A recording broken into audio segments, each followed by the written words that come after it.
До сега не сме ходили на море. Не сте ходили до сега на море?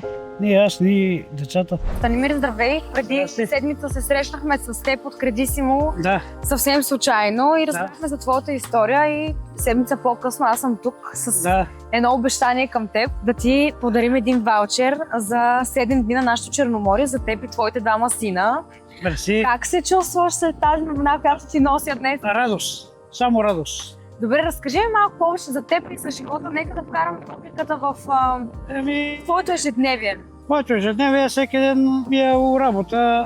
Имам двама сина, грижим се за тях, близнета, сам си ги гледам. От колко време се грижи сам за твоите двама сина? Моите деца бяха на месец и 16 дена и 18, а сега са на 16 години. Тоест от 16 години ти си сам срещу света, от всякъде. Сам съм си.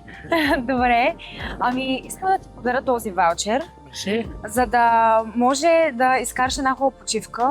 Ти с твоите двама сина. Мерси, ще радвам за моите деца. Супер, много се радвам. Искам тях да ги зарадваме, да се чувстват добре. И една седмица така да имаш време да си извън родителски ангажимент. Това ми е най-голямата мечта.